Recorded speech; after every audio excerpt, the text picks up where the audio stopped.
welcome back to another Guava Juice podcast. I promise we'll have some music going on soon, but in the meantime, enjoy that.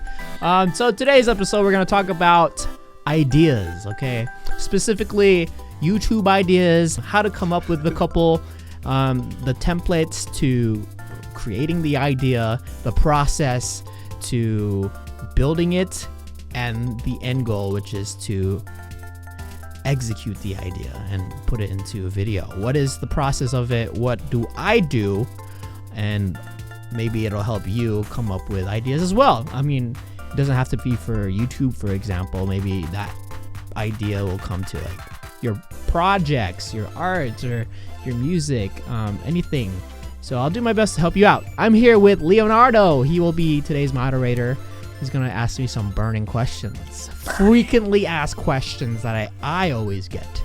And you're going to be that frequently asked question person. Yes, because I ask a lot of questions. Okay, first question. Yes. Speaking of ideas, do you believe you should write all your ideas down, or what's your process on that? I believe if you have something that sparks in your mind, write it down. Whatever it is, it doesn't matter. It can be like even one word, like blue.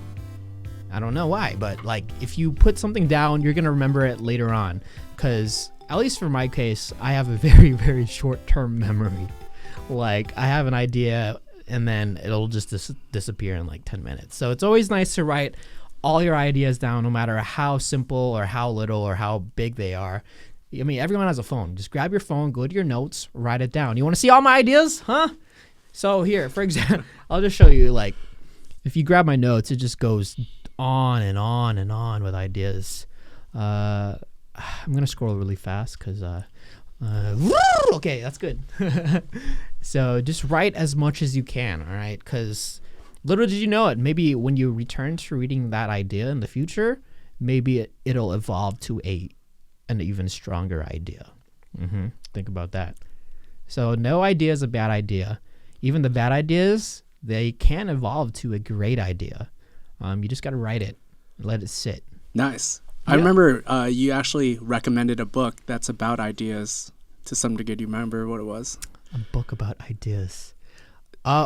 Steal Like an Artist by Austin Kleon. That was one of the first books that inspired me in my idea, the way I develop my ideas. Because the book is really about taking what's already there and remixing it into your own version of it, and then just giving credit to where it's due.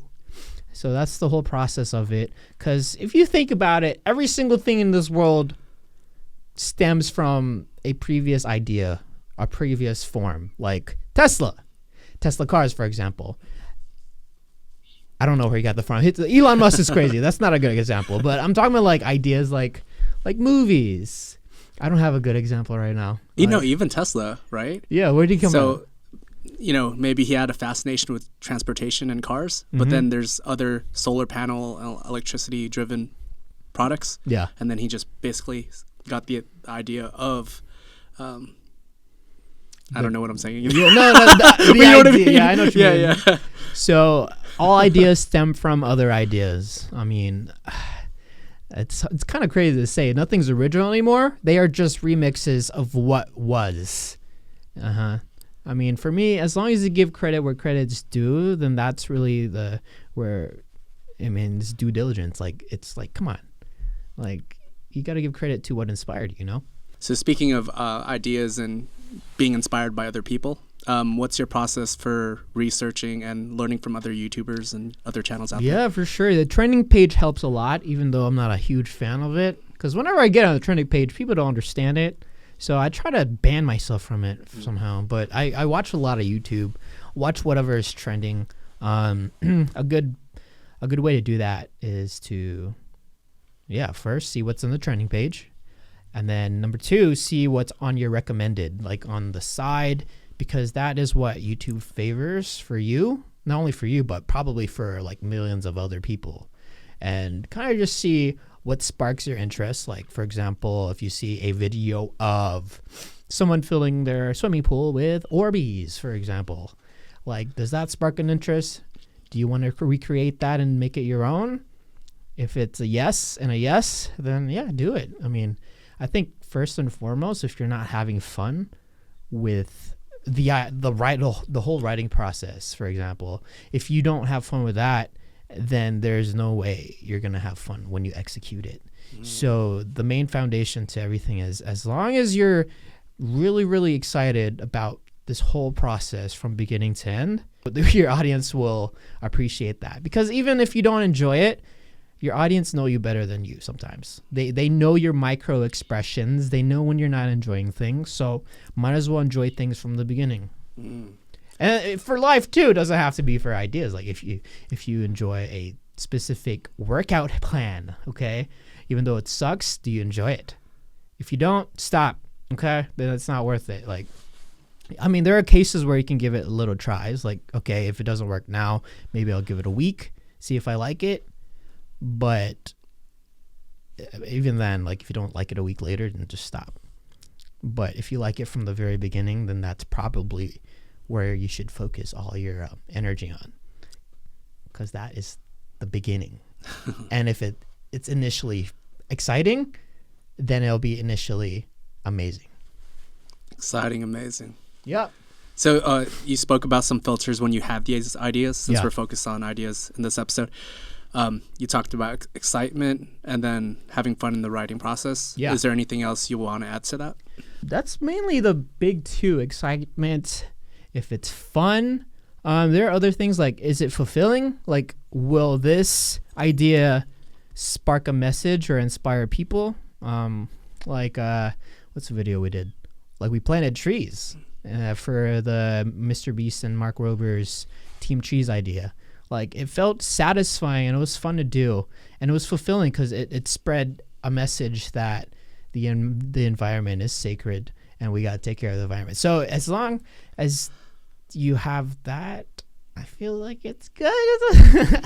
Okay, so from that point that you have those factors, Yeah. What other factors do you look at? Do you look at analytics? How do you, if you're a channel and your purpose is to build it, Yep. what's your mindset on that? First and foremost, if you start a new channel, it's going to be tough and tricky because the algorithm kind of just favors who's already in the platform. So it won't really look into the new accounts until you have kind of just formulated and made yourself known that you will be constantly uploading on that platform. And that's just my thought on it. But analytics wise, yes, you should look at titles. You should look at keywords. That's a huge factor. When you think of ideas, for example, let's take the example I did earlier with swimming pools and Urbies. So you look at that video. For me, my question is, does it have keywords? Swimming pool, yeah, that's a good one, especially for the summer. Orbeez is very popular. Then yeah, sure. Just like little things like that, I kind of take into factor with making these ideas. You need to look at the metadata. That's a huge part that a lot of people kind of like overlook. Metadata meaning descriptions, thumbnails, titles. I just learned recently that tags do not matter. So if you put tags in your video, I guess it doesn't really matter because YouTube doesn't really look into that too much. YouTube really prefers pushing your videos to the recommended or suggested videos rather than using tags, like simple tags, because I feel like tags are just more for like search feature, and I don't know how many people use the search feature, to be honest. And yeah, metadata is important. Make sure you look into that. I believe when you were saying tags aren't as important. Yeah. Can we clarify for those watching, what do you feel like are the top 3 metrics that people should focus on?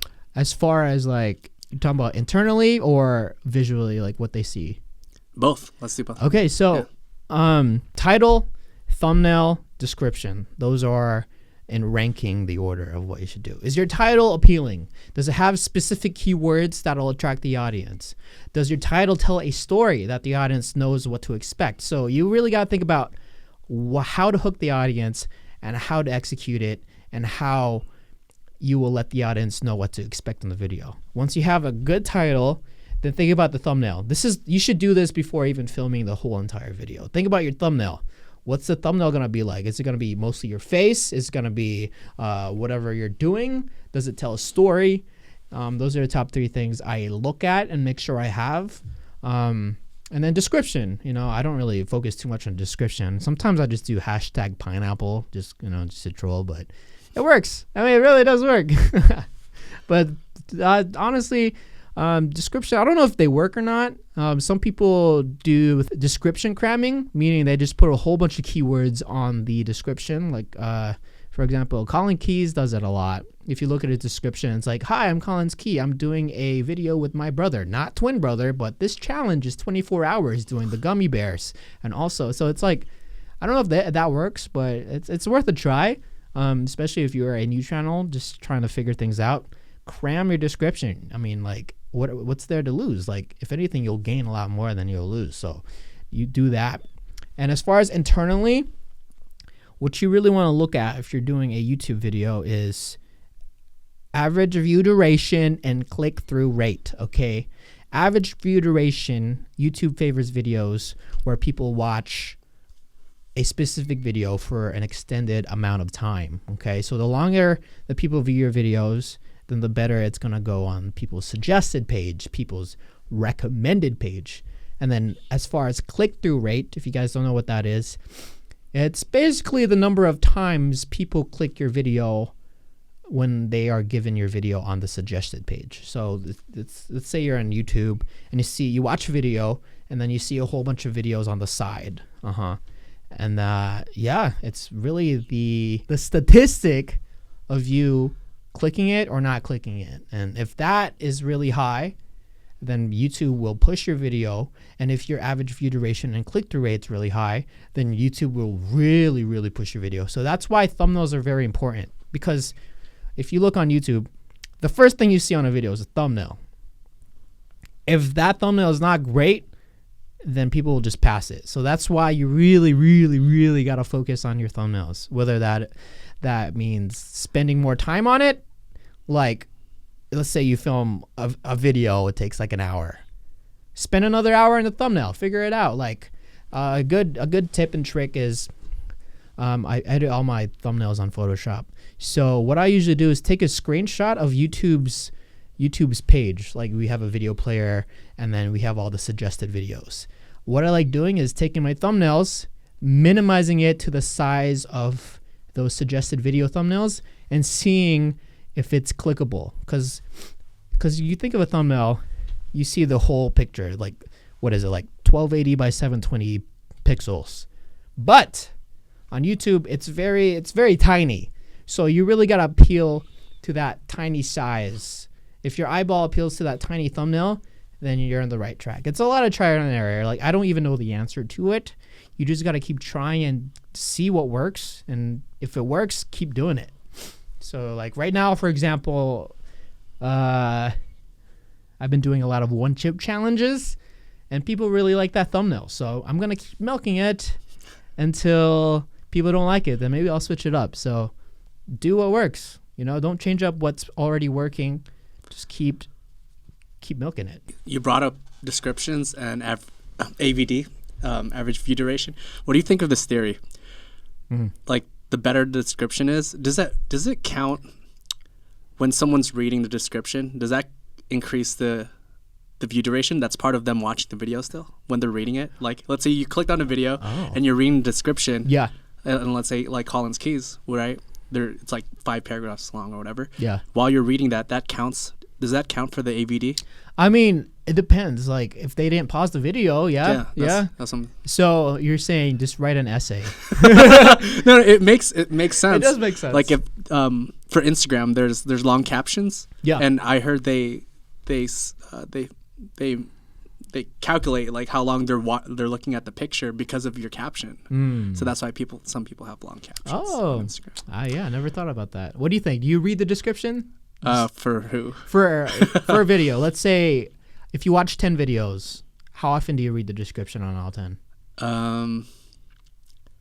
I don't read the descriptions that much unless I'm purposely trying to see how they monetize their channel. That's the only. Okay. That's all. But that's just because of my Yeah. my purpose. That when I makes watch sense. stuff. I mean, honestly, I don't think a lot of people read descriptions. They kind of just like overlook it. They would rather focus on the content itself. I mean, descriptions kind of help too. Like in certain cases, like if you're collaborating with someone and they want to know more information about that person, or you're showcasing like a product or a tech product, gadget, or like your computer setup or your filming setup, people would utilize the description a lot more. But in most cases, I feel like no one really cares about description. That's why I put it third on the list. Title, thumbnail, and then way down is the description. So really just focus on your thumbnail and your title, and then once you got that, focus on your retention rate. How do you grasp the audience's attention? Okay. Mr. Beast does it really well. I don't know what he does. Okay. Jimmy, if you're watching this, please share some tips. Plus, maybe his personality is great too. And then I don't know, if you watch his videos, it's just like he has like certain techniques that make your retention just grasp into the video and making you watch the whole thing. Like, is he gonna win that $10,000? I don't know. Just film. Okay, I think that's the main thing. Like, just do it. Like you can have all this knowledge and all this information, but if you don't execute it, you will never know. And the thing is, like, a lot of people are perfectionists. I've stumbled across a lot of people who are perfectionists, and they don't want to post until their thing's perfect. The thing is, like, how do you know what perfection is? Unless you get feedback. Yeah, unless you get feedback. Yeah. But even then, I feel like nothing is perfect. You just gotta just post, Like, you can only get so good. Nothing's gonna be perfect. And you just gotta post. I don't know why. Like, you just gotta post. Like, thinking about perfectionists, it's hard. Like, it is hard. I'm just rambling. Perfectionists, stressful. But this is an important topic because that's what stops a lot of people. Yeah. Right? Yeah. It is frustrating because I don't know. I just came across a lot of people like, I don't want to post anymore. It's not perfect. I'm like, so you're just never gonna post at all? Like, yeah. I'm like, that's not a good mindset, man. Just, how are you gonna learn? You're gonna be stagnant. You're gonna be like at your plateau for the rest of your life. You think like that? Just post. And the perfection probably will never come, but just be happy you're imperfect, and that is perfection to me. One more time. That was yeah. I think that was deep. Just be happy you're imperfect, and that is perfection. Okay. Satisfied with your imperfectness. It's like acceptance. Accepting, yeah. Just accept like how broken you are sometimes. That's fine. The thing about brokenness, it can be fixed. How? I don't know. Figure it out. Super glue yourself. There's people forge stuff with metal. I don't know, but you'll figure it out. You'll find your literal super glue. So, elaborating, going back to ideas and everything. What separates you from? I feel like a lot of YouTubers that I've become friends with is you actually have like a schedule of you're working these hours. Yeah. So you want to share your process of like scheduling and making time? That's a really important thing because ever since I started the channel, I've always thought ahead, like what videos to film, what specific date. Like when I started the channel, I had this like calendar in my room, and I would just write my schedule. Like I would film 3 videos this day, edit at this hour, film more videos. So it's just like a good visual guideline for you to follow. And like I said in the beginning, like you need to take notes, and part of note taking is scheduling. Like if you have it visually there, you're more inclined to do it. I mean, of course, like your schedule, like time wise, it won't happen at that specific hour, that specific minute, but hey, as long as it's there, you're more than likely to, execute that. And I guess people want to know scheduling, like my current scheduling. So I have a team in-house. It's 6 of us. Every single Monday, we take that whole entire day to brainstorm, meaning we just spitball ideas, and then maybe it'll become a video idea, maybe not. I mean, the thing is, like, as long as we spitball, maybe a specific word will come across, and then like, oh, wait, what'd you say? Yeah, dope. It's really nice to do it with other people too, because if you do it yourself, you don't have people to like say if it's a good idea or not.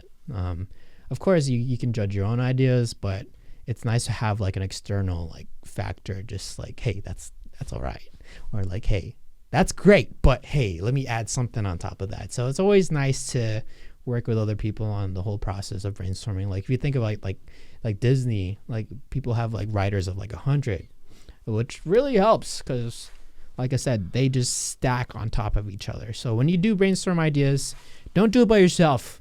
I did it, but then I learned that if you do it with other people, it just, it just makes it a lot better. So Monday, we do that basically the whole entire day. And then Tuesday, Wednesday, Thursday, that's when we kind of just execute, like filming. Like the whole Monday, it's not only like brainstorming, but it's like writing the video ideas and writing how we're going to film the video ideas, what the title is, like I said earlier, how we're going to grab the audience attention. Should I eat this spicy chip at this specific minute, or should I wait one other minute to eat it and grab your stuff like that, Yeah, and then we film Tuesday, Wednesday, Thursdays. Fridays for me it's more catch-up day. If I have to do meetings on Friday, then I'll do meetings. A lot of video reviews happen on Friday. A lot of thumbnail making comes on Friday. I do research on Friday. So it's nice to like just take a day and just like go somewhere. Like a coffee shop helps. A coffee shop has that environment where everybody's there, but everyone's doing their own thing. It makes you want to do your own thing too. Go to a library. Go to a coffee shop. Go somewhere that inspires you. I don't know. Maybe it can be under the water. Do some work under the water. Whatever. Under the water. Yeah, you ever done that? You ever get like a scuba gear and then you bring your laptop and then go in the ocean and scuba dive? I don't got the budget for that. Yeah, it helps. You should try it. Hey, if you want great ideas, just brainstorm underwater. Bring your laptop. Nice. And then buy a new one because it's broken.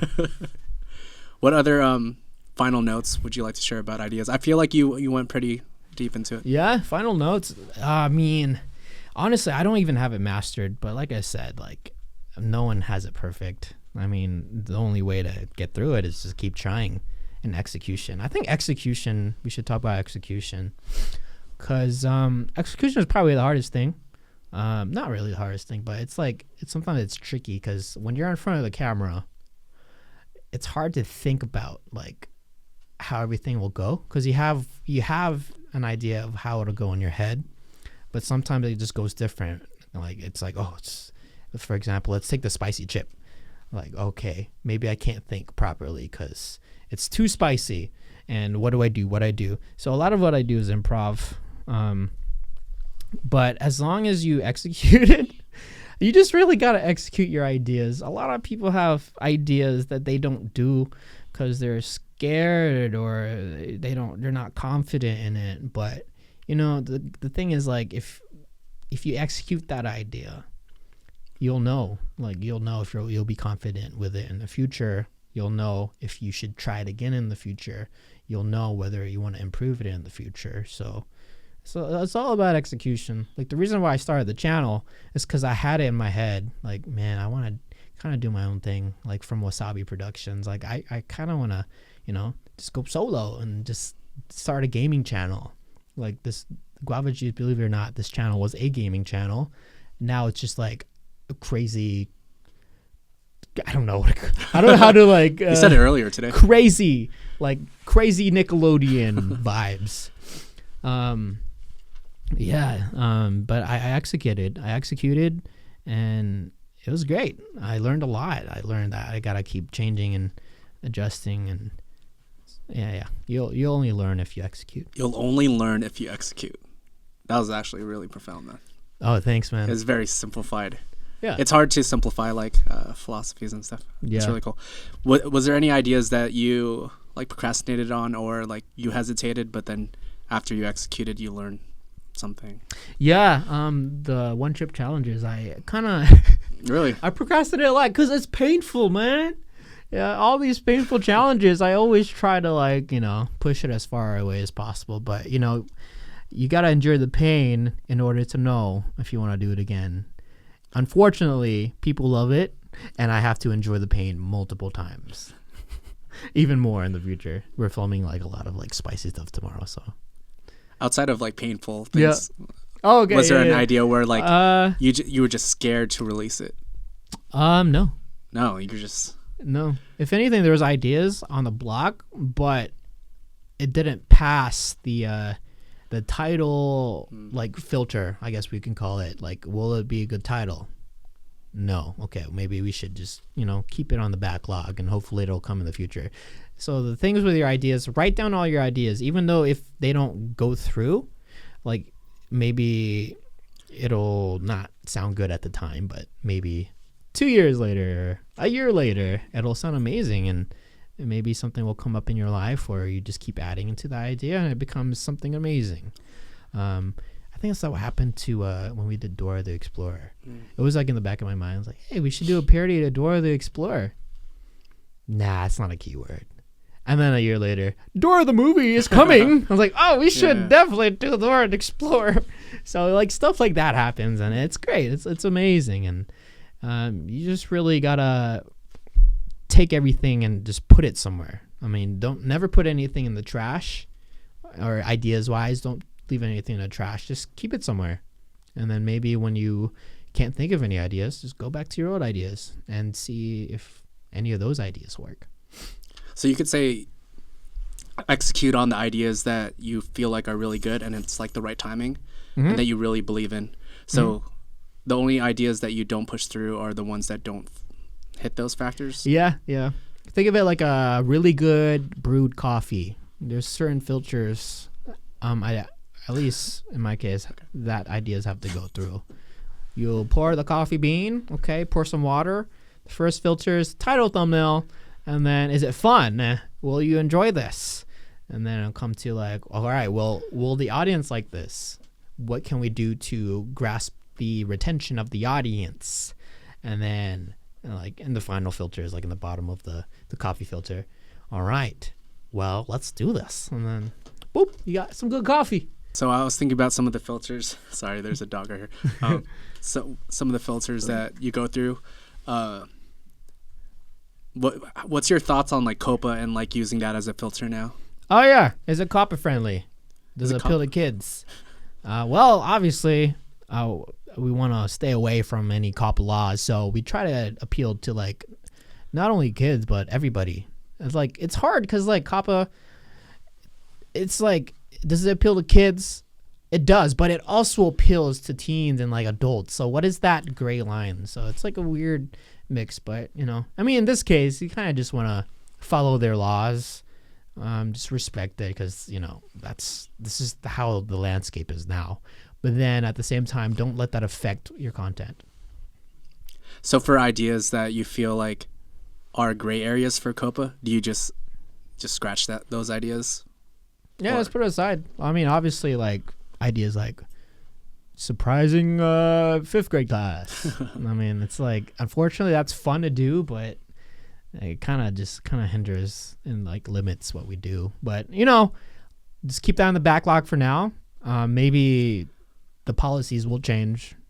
Figure out your theme for your channel. Don't think about the views for now.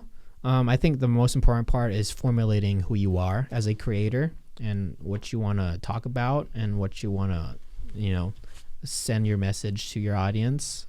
Think about your personality, what personality you want to be. And then once you figure that out, as far as videos, what topics will get you the most views, I mean, it's hard to say because like the landscape is changing every single day. But for me, as long as you're it's silly, but it's like as long as you enjoy it, you're not only there for the views, but you actually enjoy making the content, whether you just like the process of it or you like the process of making people laugh, or making making people's days, making them happy. So a lot of my case, it's like, all right, as long as you're smiling, I will suffer this. Like, no, like suffer the one chip challenge.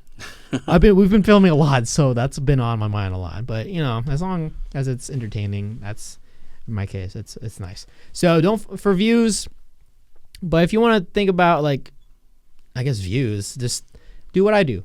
Just research, see what's on the suggested tab, see what's on the trending page, see what's on your recommended. If you like it, figure out how to remix it in your own style. If you're an ASMR channel, well, do it in ASMR version. If you're a real estate channel, well, do it in a real estate version, whatever that is. Like, find your voice. I feel like that's the number one thing you have to do before focusing on what will give you the most views. Because if you're relatable, your personality is, you know, people like your personality, I feel like that's what matters in the long run. Yeah. What do you mean by voice, for those who need clarification? It's like, you know, when you speak, your diaphragm, your voice, like, you know, what you, I don't know, like, I guess personality, like, you want to be like, hey guys, welcome to my channel. Or do you want to be like, hey guys, this is me. Or you want to be like, yo, what's good? I don't know. Just like that voice, you know. If someone was having trouble figuring out what their voice is, yeah, what would your advice be? Try out every single voice. Every video. Yeah. Believe it or not, when I started like Wasabi, my voice was very just like, you know, just stagnant. Like, hey guys, welcome back. Hey, nah. Kind of like how I'm talking in this podcast. Hey guys, welcome back. So I don't know. It's a lot of trial and error. Execution. I think that's important. Just don't even think about it too much. If it feels right, it feels right, you know, and you'll see it. Your audience will see it.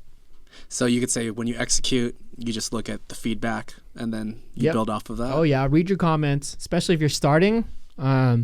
People who watch, you won't get as many comments as you are with like someone like I guess in my case 14 million. I get a lot. So when you start, the people who comment are there. You have 14 million subscribers? I do. No, for real though, like if you're a new creator, just read your comments. There's not going to be that many, but those comments probably are truthful and you should listen to it, because if you appeal to those comments, they'll stick around for longer and longer, and then maybe new people will come, maybe people will leave. Just listen to you people. You know what I was thinking about, since we're focused on ideas and comments, right? Yeah. You get ideas from the comments sometimes, right? Yeah, I do. Like people will just be like, do this, do that, do that, do this, except do it like this. So yeah, just read your comments. I mean, sometimes your audience have the best ideas. You just gotta listen. What's one of the ideas from your audience that you've executed on recently? 10 things not to do in a school gym.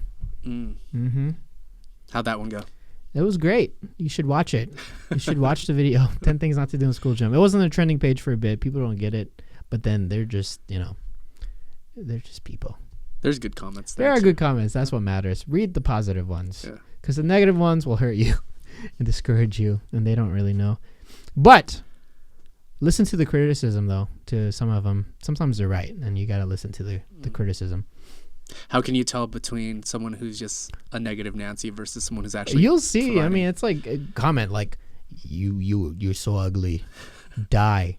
Like, this is cancer. Like, all that hate. Rather than like, hey, man, rather than doing this, I feel like it'll be a lot better if you know, tone down a bit and, you know, just focus more on what you're doing than, you know, just screaming. Like that. That's really good criticism rather than like hatred. It's like constructive. Yeah. Like something you could tangibly fix. Oh yeah. Listen to that. Like, rather than people like bringing you down, like that's not going to do anything. Have you seen comments that do both? Where it's like constructive, but just wrapped around hate? No. Like, you son of a. But by the way, you should edit this differently. Yeah. By the way, you suck. Yeah. It's usually one or the other. It's only one or the other. I mean, that would throw me off if I read something like that. Yeah. Awesome. Any other things they could think about with ideas? I Ideas, execute it. No one's perfect. Imperfection is the only perfection. But hey, follow me on Twitter at Guava Juice. I want to answer some of y'all's questions. It'll be probably helpful. So follow me at Guava Juice. I'll post when we're doing another podcast on Twitter, and I'll answer some of your questions, and hopefully they will become answered. All right. And you're actually going to shout them out when you... Yes, I will shout you out. Dude, I'll help you out. I'll help your channel. I'm just here to help other people, other creators, other individuals. I'm just here to help. Nice. Any closing remarks? All right. That's it. We got to make music, so here we go. Give me a beat. Execute your ideas. It'll be really cool. It'll be really great. Oh, no. I'm not perfect. I'm just all right. Oh, don't think like that. You are imperfect. That's all right. Perfection. Acapella. Oh.